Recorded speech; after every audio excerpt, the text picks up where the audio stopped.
Olá! Uma vez mais aqui estamos com o programa Mediunidade Hoje, através da TV Mundo Maior. Como sempre, o nosso carinho, o nosso abraço a você que nos prestigia com a sua audiência e a toda a programação da TV Mundo Maior. Temos sempre procurado abordar temas alusivos à vida de Chico Xavier. Algumas histórias, lições, ensinamentos dos espíritos através de Chico Xavier.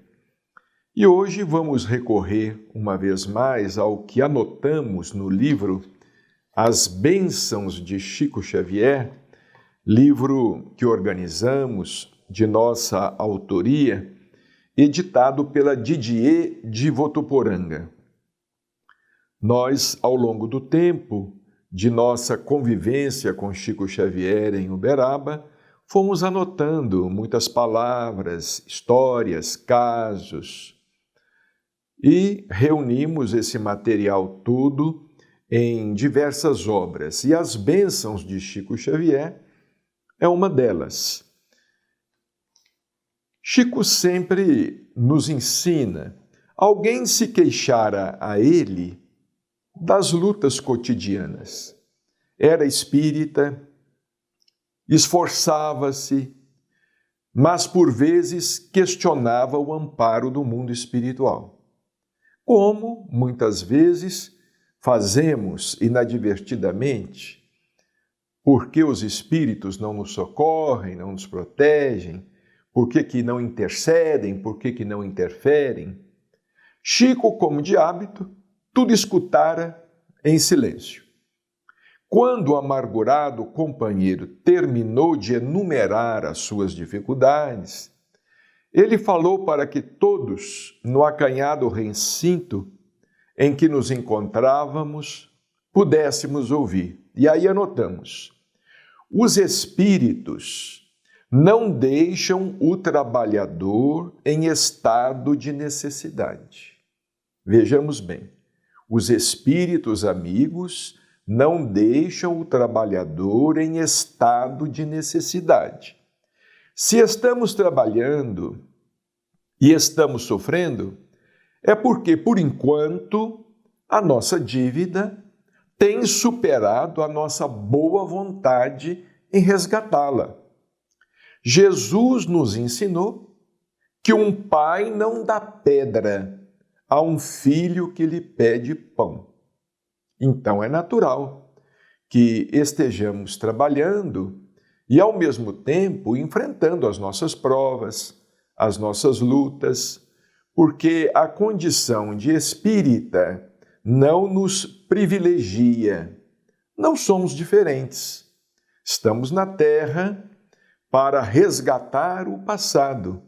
E, por enquanto, com certeza, temos um débito muito maior do que o crédito que possamos ter. Contou-nos o Chico que, certa vez, um cientista estrangeiro perguntou a ele sobre a maior prova que ele, Chico, poderia fornecer de que o que pregava era verdade.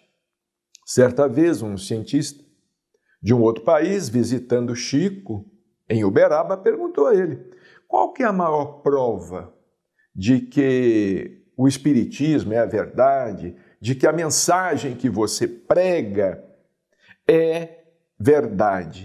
Chico respondeu com simplicidade e, ao mesmo tempo, profundidade: a maior prova de que isto não é meu, criação minha, é que, se me deram forças para cumprir com todas as minhas obrigações, familiares e profissionais, honrar todos os meus compromissos até aqui, esperar o casamento de todos os meus irmãos e sobrinhos,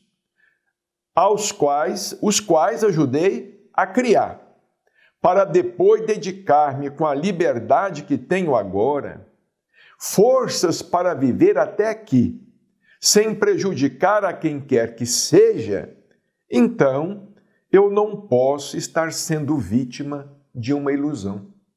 Olha a resposta que Chico deu. Eu não posso estar sendo vítima de uma ilusão, porque o Espiritismo tem me auxiliado a cumprir com todas as minhas obrigações familiares e profissionais, tem concorrido para que eu possa honrar todos os meus compromissos. Esperei o casamento de todos os meus irmãos e de todos os meus sobrinhos que ajudei a criar. Só depois dediquei-me com a liberdade que tenho agora à causa. Se o Espiritismo tem me dado forças, dizia Chico, para viver até aqui, sem prejudicar a quem quer que seja, eu não posso acreditar que eu esteja sendo vítima de uma ilusão, porque de fato, não é? A árvore é conhecida pelos seus frutos. Pelos frutos que a doutrina espírita nos proporciona produzir em nossa vida, em nossa existência, a árvore fala de sua qualidade, da excelência de sua qualidade, porque realmente o Espiritismo nos ensina muito. Nós tivemos oportunidade, certa vez, de ler um depoimento interessante de um sacerdote católico, do Leonardo Boff. Ele foi participar de uma reunião com vários líderes religiosos e ele conta que teve oportunidade de ficar ao lado do Dalai Lama. O Dalai Lama é o líder do budismo, é o que lidera o movimento budista no mundo. E ele, tendo aquela oportunidade de estar ao lado do Dalai Lama, não resistiu à tentação de fazer a ele uma pergunta. Claro, falando em inglês, perguntou a ele, ao Dalai Lama, que para ele qual seria a melhor religião. Ele, na condição de teólogo, sacerdote católico, Dalai Lama, líder budista, o Dalai Lama simplesmente respondeu a ele com uma sabedoria profunda: a melhor religião é aquela que te faz melhor. A melhor religião é aquela que te torna melhor. E realmente o Espiritismo, com a sua filosofia, o Espiritismo tem nos tornado pelo menos um pouco melhores do que temos sido até aqui. Numa tarde de sábado, lá no Abacateiro, o Chico fez um desabafo. Às vezes ele pegava a palavra, tomava a palavra, nos sábados à tarde, no Abacateiro. E neste sábado à tarde ele fez um desabafo. Olha o que ele disse e vejamos, ouvindo o que ele falou, como é que nós devemos nos colocar. Ele disse o seguinte: o sanatório seria o meu lugar. Eu vou à reunião é porque preciso. Eu também estou lutando, e lutando muito. Todos em silêncio e ele falando. Eu também estou lutando, e lutando muito. Eu sei muito bem o que devo ser, mas que ainda não sou. Ser aquela pessoa que eu preciso e devo ser em meu próprio benefício. Os espíritos desconhecem as nossas faltas porque eles também caíram. Vejamos bem, os espíritos que reverenciamos, um dia também foram mal-sucedidos, tropeçaram, enfrentaram fraquezas. Eles veem em mim as qualidades que são deles. Chico dizendo, os espíritos veem em mim as qualidades que são deles. Não é por dor de cabeça ou por dor das coronárias que eu não devo estar aqui. Eu preciso. Vida melhor deve começar em nós mesmos. Estamos procurando o caminho da paz com Jesus Cristo. Recebo os elogios que me são feitos como convites para que eu seja o que ainda não sou. Então, naquela tarde, ele fez um desabafo, não é? Ele estava sendo muito elogiado e ele não gostava de ser elogiado por absolutamente nada. Então, ele tomou a palavra e, naquele momento, ele respondeu aqueles elogios num desabafo. O sanatório seria o meu lugar. Ora, se o sanatório seria o lugar de Chico Xavier, qual seria o nosso, né? Qual seria o nosso lugar? Que hospício poderia nos hospedar, não é? E é impressionante a gente perceber que muitas vezes nós deixamos nos levar pela vaidade, não é? E achamos que somos muita coisa. O orador espírita se deixa levar pela vaidade, o escritor espírita, o médium espírita, né? O médium de cura se deixa levar pela vaidade, acha que é muita coisa, e nós não somos realmente, absolutamente nada. Somos criaturas imperfeitas, não é? Chico dizia assim, quem sou eu? Eu não passo de uma formiguinha das menores, que anda pela terra cumprindo com a sua obrigação. Ele dizia, eu não passo de uma formiguinha, e fez questão de dizer, das menores, que anda pela terra cumprindo com a sua obrigação. Então, quando nós percebemos assim, muito personalismo, muita vaidade num companheiro ou numa companheira, ou em nós mesmos, não é? Muito personalismo, muita vaidade, nós interpretamos isto como sendo apenas a manifestação de uma doença, né? Às vezes, estamos doentes e não sabemos que estamos doentes. Doentes imaginando que somos o que não somos. Como disse aqui Chico, olha, recebo os elogios que me são feitos como convites para que eu seja o que ainda não sou. Profundidade, não é?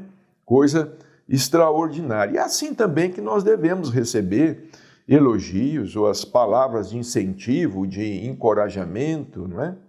Porque os amigos são bons, os amigos são amigos e querem nos incentivar, querem nos dar coragem, mas nem sempre nos falam a verdade, não é? E continuando com o desabafo que ele fez naquela tarde de sábado, ele continuou, ele disse o seguinte, tenho sido até hoje médium de psicografia, não tenho qualidades. Não tenho qualidades. Porque as pessoas queriam exigir que Chico fosse um santo, né? Sobrecarregavam o Chico Xavier, sobrecarregavam o Chico, né? Queriam que ele vivesse como um santo e impunham essa condição a ele, não davam a ele nenhum direito de ser uma criatura humana, não é? Isso é uma até impiedade quando nós não concedemos a uma pessoa o direito de se enganar, o direito às vezes de cair, o direito de... Está errado. Isso é um direito que a pessoa, como ser humano, tem. Claro que um anjo não tem esse direito, mas uma criatura humana tem. Então Chico disse assim, olha, caio todos os dias, preciso do perdão de todos, da tolerância de todos. Não há na obra de Allan Kardec nenhuma anotação dando destaque a um médium, a médium algum. Todos caímos, todos podemos cair no ódio, no ressentimento. Olha ele dizendo, Podemos cair no ódio, no ressentimento, na amargura, na revolta, não é? Podemos cair até na descrença.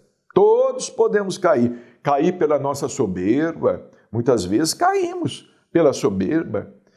Ele disse aqui, todos caímos. Todos podemos cair no ódio, no ressentimento, mas Deus nos levanta. Se a queda for diária, vamos nos levantar todo dia. O que não podemos é ficar no chão choramingando. Concluiu Chico. De fato, né? Não podemos ficar no chão choramingando, porque nós não vamos resolver problema assim, nós não vamos resolver problema algum. As provas estão aqui na Terra para todos nós. Não é? Nós estamos aí vivendo um período de pandemia, estamos todos expostos. Estamos todos expostos pessoalmente, como estamos todos expostos através daqueles que amamos, dos nossos familiares, dos nossos amigos, das pessoas de nossa estima. Estamos todos expostos.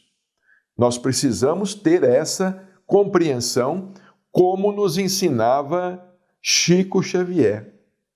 Numa outra reunião, no Abacateiro, porque Chico sempre ali, ele não perdia a oportunidade de conversar conosco e de nos falar de sua experiência de vida, de sua experiência mediúnica, mas também de sua própria vida.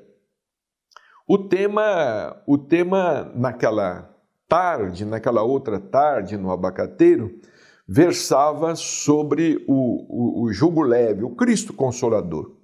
O capítulo 6º de O Evangelho segundo o Espiritismo. E no final da reunião, Chico comentou rapidamente, não é? Inspirado por Emmanuel, ele comentou rapidamente. É apenas uma frase que o nosso Emmanuel, presente, nos recomenda a atenção quando Jesus disse: Vinde a mim todos vós que estáis fatigados, que eu vos aliviarei. É uma promessa que não envolve nenhum sentido de prodígio ou de suposto milagre. Vinde a mim, não cogita da procedência dos viajores, quer dizer, o convite, o chamamento é estendido a todos, indiscriminadamente, não cogita da procedência dos viajores, se eram bons, se eram maus querendo ficar bons, se eram meio bons, a marcha não ia parar. Vinde a mim. O Senhor iria continuar caminhando. Como está caminhando, continua caminhando e estendendo a todos o convite. Vinde a mim. Não coloca um ponto final em sua marcha própria. Não promete também retirar a carga de ninguém. Promete que nos aliviaria para continuarmos a marcha. Vinde a mim que eu vos aliviarei. Interessante o que Chico diz aqui, inspirado por Emmanuel. Ele é uma promessa que não envolve nenhum sentido de prodígio ou de suposto milagre. Vinde a mim que eu vou fazer isso, vou resolver todos os problemas, vou colocar um ponto final em toda dor, em todo sofrimento. Não envolve. Vinde a mim que eu vos aliviarei. Então Chico continua aqui. Aliviaria para quê? Aliviaria para quê? Para continuar o serviço, para continuar a tarefa. Esta frase é muito importante para a nossa meditação. Vinde a mim, seja a nossa situação qual for. Como estivermos, na condição em que estivermos, o Senhor nos chama. Vinde a mim. Prometendo alívio para que a luta continue. E realmente, quando nós cremos em Jesus, nós não nos relevamos espiritualmente de uma hora para outra. Mas o Senhor, gradativamente, vai nos proporcionando compreensão. E através dessa compreensão, principalmente de nós mesmos, de nossas limitações, de nossas dificuldades, essa compreensão vai nos proporcionando também perseverança. Vamos perseverando no trabalho da reforma íntima, que é ao longo do tempo. Essa reforma íntima, essa renovação íntima, ninguém muda de uma hora para outra, né? Vejamos aí o exemplo do próprio ex-doutor de Tarso, depois Paulo de Tarso, escrevendo em suas epístolas: ai de mim se não pregar o Evangelho. Paulo escreveu: ai de mim se não pregar o Evangelho. Como também escreveu que ele trazia constantemente um espinho cravado na carne. Todos nós, espíritos imperfeitos, compromissados, comprometidos com o passado, e às vezes não com o passado distante, às vezes estamos comprometidos com o passado ontem, anteontem, nesta existência, nesta mesma existência, nesta mesma vida, cometemos determinados erros, determinados enganos, não é? E precisamos caminhar. Nós não podemos deixar de seguir adiante e de acertar daqui para frente, não é? Como Paulo, não é? Que se propôs a uma renovação, mas a luta dele continuou, não é? Quando ele sentiu que estava prestes a partir, deixar este mundo, ele escreveu, não é? Combati o bom combate, terminei a carreira, guardei a fé. Isso é importante, não é? Se nós todos pudermos dizer isto, né? Quando estivermos às vésperas de deixar este mundo, combati o bom combate. Não é? Só isso que Paulo escreveu, combati o bom combate. Ele não fala que se ele foi vitorioso, se ele ganhou, se ele triunfou, se ele derrotou, como é que foi, combati.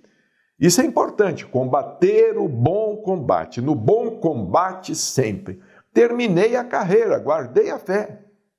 Quer dizer, estou com a fé, nada me tirou a fé. Isto é muito importante. De uma outra feita, um amigo estava com um grave problema na perna. Ele já se submetera a diversas cirurgias sem sucesso, ele temia a amputação, e ele pediu uma consulta ao Chico através de um amigo. E o Chico respondeu: diga a ele, diga ao nosso irmão que de fato o problema dele é grave. É grave, mas não é sem esperança. Às vezes, podemos trocar a dor pelo trabalho. Olha que lição. Às vezes, podemos trocar a dor pelo trabalho. Um grande abraço, muita paz e até o nosso próximo encontro.